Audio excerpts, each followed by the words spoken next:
Hi! ఈరోజు మనం restaurant స్టైల్‌లో పాస్తా చేసుకుందాం. నేను దీనికి పెన్నె పాస్తా చూస్ చేసుకున్నాను. మీరు మాక్రోని అన్నా చూస్ చేసుకోవచ్చు. స్పాగెటీ అన్నా యూజ్ చేసుకోవచ్చు. జస్ట్ దీనికి వైట్ సాసే కీ అనమాట. అది మంచిగుంటే ఏ పాస్తా యూజ్ చేసినా సరే మనకి టేస్టీగానే ఉంటుంది. నేనైతే ఫస్ట్ అన్నిటిని రెడీ చేసి పెట్టుకుంటున్నాను. ముందు వెల్లుల్లిపాయలన్నీ పీల్ ఆఫ్ చేసేసుకొని పెట్టుకోవాలి. తర్వాత క్యాప్సికమ్ అన్నిటిని బాగా వాష్ చేసుకొని ఒక క్యూబ్స్ లాగా కట్ చేసుకోవాలి. ఈలోపు నేను కెటిల్లో వాటర్ హీట్ చేసుకొని ఆ వాటర్ అన్నీ కొంచెం బాయిల్ అయిన తర్వాత పాస్తా వేసుకుంటున్నాను.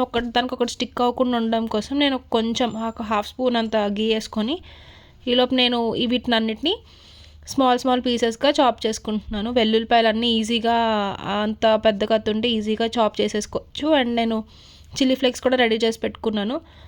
నేను పక్కన క్యాప్సికమ్ ఫ్రై చేసుకోవడానికి కొంచెం గీ వేసుకున్నాను.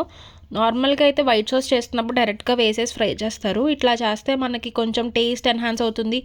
క్యాప్సికమ్ తింటున్నప్పుడు కొంచెం పచ్చిగా అనిపించదు, బాగుంటుందని నేను ఇట్లా ట్రై చేస్తున్నాను. అండ్ మనం రెడ్ అండ్ ఎల్లో వేసుకుంటే ఇంకా బాగుంటుంది. మనం దాని ప్లేస్లో ఇంకా మనం చికెన్ కూడా వేసుకోవచ్చు. చికెన్ పాస్తా ఇంకా టేస్టీగా ఉంటుంది. నేను ఇలా పాస్తాని కొంతసేపు బాయిల్ చేసుకున్నాను బాగా ఉడికేలాగా.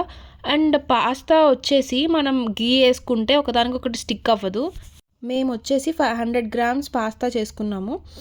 5 మెంబర్స్ తిన్నాం. అండ్ ఆల్సో ఇంకొక పర్సన్ తినేలాగా ఇంకా మిగిలిపోయింది అనమాట. అంటే 6 పర్సన్స్కి వచ్చింది. ఒక 500 గ్రామ్స్ది 3 క్యాప్సికమ్స్ యూస్ చేశాను. అండ్ మిల్క్ మీరు నార్మల్గా యూస్ చేసుకోవచ్చు. నేనైతే కొంచెం థిక్గా ఉండడం కోసం ఒక 1 ప్యాకెట్ ఆఫ్ పాలు వేసాను. వైట్ సాస్ కొంచెం థిక్గా రావడానికి, అంతా సెట్ అవ్వడానికి. మీరు మిక్స్ చేసుకోవచ్చు. మీరు కొంచెం వాటర్ కూడా పోసుకోవచ్చు మిల్క్తో పాటు. మనకి దీంట్లో కారం వచ్చేసి ఓన్లీ చిల్లీస్ అండ్ పెప్పర్ వేస్తాము, చిల్లీ ఫ్లేక్స్ వేస్తాము. అవే మనకి కారం కాబట్టి మనం చూసి తీసుకోవాలి. మరి ఓవర్గా పచ్చిమిరపకాయలు వేసిన ఇది ఒక్కటే అని చెప్పినా మనకి కారం అవుతుంది. మనం దీంట్లో సపరేట్గా కారం వేయమండి. నార్మల్గా ఇవే వాడతాం. ఆరిగానో అనేది ఇంపార్టెంట్. అండ్ చీజ్ మీకు ఆప్షనల్. నేనైతే కొంచెం గీ వేసుకొని కొంచెం నార్మల్గా మైదా యూస్ చేస్తారు. ఇదంతా ఎలాగో మైదానే అని కాబట్టి నేను కొంచెం గోధుమ పిండి వేసి వైట్ సాస్ చేసుకున్నాను. మీరు మైదా వేసి చేసుకుంటే ఇంకొంచెం టేస్ట్ బెటర్ ఉంటుంది. ఫస్ట్ వెల్లుల్లిపాయలు బ్రౌన్గా వచ్చేదాకా ఫ్రై చేసుకొని నెక్స్ట్ మనం ఏం చేస్తామంటే ఇవి బ్రౌన్ అయిన తర్వాత మనం కావాల్సినంత గోధుమ పిండి ఆర్ మైదా మనం యూస్ చేసుకోవచ్చు. నేను కొంచెం ఎక్కువసేపు కలిపేటప్పటికి నేను మిల్క్ పోయి కానీ అవి లంప్స్ ఫామ్ అయిపోయినాయి. అప్పుడు నాకు ఇష్యూ అనిపించలేదు, ఎందుకంటే లంప్స్ని నేను సపరేట్ చేసేసుకున్నాను. మిల్క్ పోస్తున్నప్పుడు నేను కలుపుతూ ఉన్నా సరే అవి లంప్స్ ఫామ్ అయినాయి. సో ఎక్కువసేపు మరీ ఎక్కువ ఫ్రై చేయకూడదు గోధుమ పిండిని. సో అన్నీ మిక్స్ చేసుకుంటూ ఉండాలి. అంటే మనకు ఒక క్రీమీ టెక్స్చర్ రావాలి. మిల్క్ పోసి బాగా మిక్స్ చేస్తూ ఉండాలి. స్టార్టింగ్ అయితే పేస్ట్లా అనిపిస్తుంది.